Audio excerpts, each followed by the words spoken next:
Hey there, welcome to NKG Talk to Me. Well, I have to say thank you. I have had several viewers contact me and say, hey, where's the next edition of NKG Talk to Me? Haven't had one in a while, and I can't tell you how much that really means to me that I have people out there that are actually anticipating and looking forward to each installment of the NKG Talk to Me video. So thank you for that support and encouragement. To be honest with you, I just have felt a little bit puny the last few days, and my heart just wasn't in it, so I haven't been able to put together a video. So I appreciate you questioning and asking about the video and wondering when the next one is. So here it is. Again, welcome to the NKG Talk to Me video. Alright, let's get to the Vine line today. For the Vine line today, it's going to be of a personal nature. I'm sure that most of you, probably all of you, know that October is Breast Cancer Awareness Month. And wear your pink, show your pink.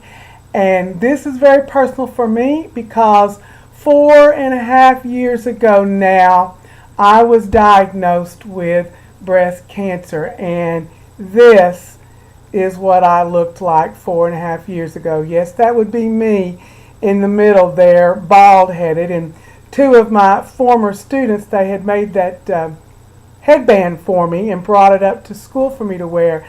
As you can see, bald as can be, as most people are when they go through chemotherapy. But yes, 4.5 years ago, I was diagnosed with breast cancer, had a double mastectomy, and as everyone that I know of that's gone through cancer treatment, while it was a battle, it was a struggle. But I have to say this too, as I've said many times, especially to my students and my close friends, it was the best of times, it was the worst of times. I would have never thought that going through breast cancer and a double mastectomy as I did would have taught me so much. I must say, I've been a Christian, a long time. I mean, a long time, about 40 years or so, and always had a belief in God. But I must tell you that when I was diagnosed with breast cancer, I saw God's people come to action firsthand. I have never felt such love as I felt at that time in my life. And that made it real to me. Yes, just like many of you maybe, I've driven down the highway and seen the billboards, I can fight cancer. I saw that, I noticed it, but let me tell you, it has true depth of meaning to me now. Or that word survivor. I'm a cancer survivor, although I do love the way that Robin Roberts, who also was diagnosed with breast cancer and other complications, but she says, I don't like to call myself a survivor. She says, I consider myself a thriver. I have gone through the battle and fought in the trenches, and now I'm not just a survivor, I'm a thriver, and I like that attitude. But yes, that word survivor, I now know the depth of that meaning. It's up close and personal for me now. And so, yes, Breast Cancer Awareness Month. I want to give a shout out to my local oncology center. Oh man, those people there, the compassion, their hearts, it's not a job to them. It is a ministry. I've been all over. I was so fortunate to have a local oncology center that I could go to where I didn't have to drive, 2 hours or whatever for treatments and doctor's appointments and what have you. It's just right here in my backyard. And I've been all over that oncology center. I've been to radiation. I've been to x-ray. I have been to the business office. Let me just tell you, even in the business office, the people are so compassionate and thoughtful and caring. The front desk, the volunteers, the doctors and their nurses, that is just such a compassionate, amazing, caring place. But I have to give a special shout out to my ladies in the lab. They are so wonderful. They're such a delight every time I go to see them, even though I don't like giving blood, but they are some of the best. I mean, half the time I don't even realize the pain, the prick of the needle going in. And then the chemo nurses. Oh my gosh, I'll never forget when I went in for my first chemo treatment. I was petrified. I was terrified. Didn't know what was going to happen, how I was going to respond. And they were so kind, so loving, so gentle. The word I keep using, compassionate and understanding. So I do want to give a special shout out to my local oncology center here. You are God's people and truly provide a ministry and a blessing to those that are suffering and scared and in need. So thank you for who you are, what you are, and how you do your job. Thank you very much. Also, the month of October. Sometimes it gets hidden in the Breast Cancer Awareness Month, but October is also National Disability Awareness Month. And I sort of fall in this category too because I suffer from rheumatoid arthritis, which is known as the crippler. And I have definite issues with my feet, my ankles, my hands. You can totally notice that rheumatoid arthritis there. But I want to say, right now our country with the shutdown and the government and everything, our country is going through some crazy times. And sometimes we're like, who's up there and what are they doing and what are they thinking? And I'm with you on that. I have to agree. But I also want to say, I'm planning a trip overseas. It's my first time to go overseas, and I've been told that overseas they don't accommodate the disabled and the handicapped to the extent that we do here in the United States. And I want you to know, just this past summer, I made a trip to Las Vegas to see Celine Dion. Oh, that was an awesome time, but that's another story. That's another video. But anyway, when I was in Las Vegas, I rented one of the electrical carts. That was the best money I'd ever spent. But the point I want to make is everything was so accessible to the cart and the handicapped and the disabled. And I have to say, that's all everywhere I go. Everywhere we go now, there's a handicap parking, but there's the ramps.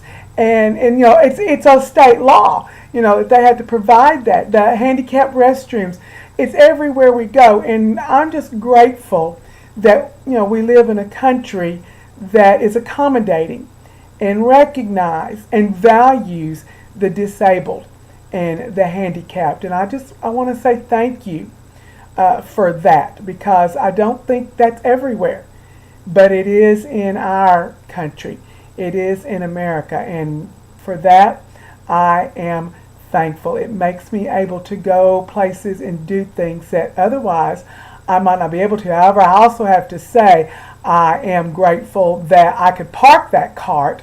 I had it available to me, but also God has still, or I still have, thanks be to God, the ability to walk, if need be. And I was able to park the cart if I was going into a store with narrow aisles or something, or to walk a short distance. And I still have the ability, because there are those people that are totally confined to wheelchairs, and my heart goes out to them. So I am grateful that we have a nation that accommodates and makes it accessible for those people that have handicaps and are disabled. I'm grateful for that, but I'm also grateful, Lord, that I am able to walk, if need be, that I still have the ability to be able to walk. Okay, now I want to go to the NKG Talk to Me segment of our video. And I have to tell you, in our last video, I didn't know what to expect. I left it open for comments and questions and stuff. And I really got some unexpected responses from people that I don't ever hear from, that I didn't know I would hear from. And I discovered, different topics appeal to different people. And I can't hit you every time. You're not going to always be interested in what I'm talking about. And I just, I was very pleased to hear from a different group of people. So thank you for that and for commenting and letting me know. Because if you don't talk to me, either I get emails, I get texts, and the comments that are on the YouTube channel. I just, without that, I don't know who's watching, what you're thinking. I have nothing to feed back on. So I appreciate that. But I was surprised. Some unexpected comments this time. So thank you. Thanks to everyone that is commenting to me. Now, if you remember on our last video, we talked about tattoos and body image and stuff. The think before you ink law that's about proposal. It's not a law yet, but it's a proposal. I have one of my viewers is a police officer, also a school resource officer, and he contacted me and said, "Oh, I thoroughly enjoyed this video." Said it's right in the line of my job and what I do, because he's so much of what I do, I deal with parents who don't want to allow their children to take responsibility for the bad choices or decisions that they make. And he said, it just kind of like it's a snowball, and it just keeps, the child keeps on because he or she has not had to take responsibility for choices and actions. He or she just continues to go down the wrong path. And so thank you for that comment. And then I had another person talk to me. Now, this wasn't her personal story, but I also learned that when these people, or when you watch these videos, it makes you think or start talking about with other friends and stuff about the topics. And that means so much to me. That encourages me, and that's what I wanted here. One of the things that I wanted out of these videos. So this viewer said she was talking to an educator in her late 20s, and the subject of tattoos came up, and that this particular young lady was an art teacher in I don't remember if it was elementary, the primary, middle school, but lower levels, and that she had 6 tattoos that she had recently acquired, and that all of them were invisible, that you couldn't see them, except the ink that they used could be seen only in black light. And so, of course, one thing led to another, and they turned out all the lights and found a black light, and she showed them the tattoos that she had. And I thought, now for me personally, that would kind of defeat the purpose, because as I told you in the video, I would want the tattoo where I can see it, where I can look at it, and I don't really care about others. To me it's art, and I want it where I can see it and look at it. So having it in ink that would only be seen in black light, I don't know, kind of defeats the purpose for me, but okay. She again was functioning, under the stereotype barriers of, what an educator has to go through, and what I was sharing with you last time, about what ink, design on your arm tends to mean white trash or drug user or hard rocker or many other stereotypes that I've come to realize really aren't necessarily true. And then shifting gears again, I had a totally different comment or question, because remember it was open comments. I didn't have any really focused question on our last video, and this came from a viewer who actually happened to be a former student of mine. And to tell you the truth, the question she asked was sort of really what I wanted NKG Talk to Me to be all about, was when people ask questions about issues or concerns or topics. Now, I'm certainly no advice person or woman of the wise, and or full of wisdom and all, but that's kind of what I was looking for with NKG Talk to Me. Well, this particular former student of mine said after a year and a half of being in college, she's still having a difficult time knowing how to study and manage her time. And let me just say to you, viewer, and to any of the others of you that might be having this trouble, what I have learned, now you live the generation, the younger ones today, they grew up multitasking. But I just don't know that in college classes, that's the best thing to try to do. For me, it was always a matter of focus. Focus while I'm in class. Dwell on that moment. Be in the present. And don't try, do the best you can to keep your mind on task. Try not to drift away. Certainly don't be texting, or doodling or whatever, but focus on the task at hand. That worked for me anyway. And then as far as time management goes, there's nothing new there. Do not procrastinate. Well, I'm a good one to talk about that. I discovered I work pretty well under pressure. But I did discover, someone told me, do the least favorite or what you think is going to be the hardest to accomplish or the hardest assignment, and do that first. Get it out of the way. And that's kind of anything in life. Whatever it is that you hate the most, well, get it over with so that it can be done and you can move on to something a little easier. So those are my words of advice on that, is focus on the task at hand, and then when it comes time to assignments or what have you in time management, do the hardest or your least favorite first and get it out of the way. Okay, for this week or for this video, comments, I'm going to go back to the breast awareness, of this month. My own family, friends, loved ones, there are probably very few of you, very few of us anymore these days that have not been directly touched by cancer. Somewhere, somehow, either you personally or a friend, a family member, a loved one. Very few of us, in this world today have not been touched by this disease. And so what I'd like for you to do is, for comments, if you want to put them personal comments to me, I would love to hear tributes, remembrances of loved ones. Maybe they've passed on, or you just want to tell me about that person, or maybe you want to tell me your own personal story, your survival, thriving story. So that's what remember the loved ones, your friends, your family members that have endured cancer, or you yourself, and just a special moment to think of that individual and what they've gone through or what they're going through now.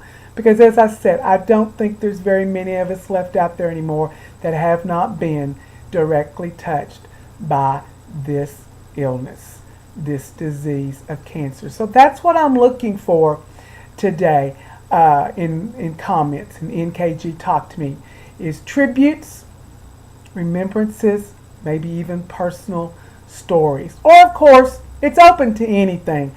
I just need feedback and comments. Okay, to close out today, I forgot to mention, I want to mention this. Back when I was diagnosed with cancer, and one of my friends gave me this book. It's titled Pink Ribbons, and it's Cancer's Answers. It was written by James A. Boyd, and it says Volume 1. Now, I don't have anything but this one book, but she gave me this, and what it is, it's a book of poems, but it also has personal stories and tributes in it. He lost his sister to breast cancer, and after he lost his sister, he put together this book, and it's a really neat book by Mr. Boyd, and I have enjoyed is not the word, because it's not all pleasant. He has a lot of heart-wrenching poetry in there, but there are some uplifting and words of encouragement too. So I wanted to give a shout out on that particular book, Pink Ribbons by James A. Boyd. And then to close out today's video, I was given this bookmark, and I'm going to read to you the poem for the bookmark. It's titled A Brand New Day. It goes, when you awaken in the morning and see the brightness of the morning sun, lock the door on yesterday and throw away the key. For God has given you a brand new day, another day of love and laughter. Seize each moment before it flies away, for sweeter than the fragrant flower is each moment's precious hour.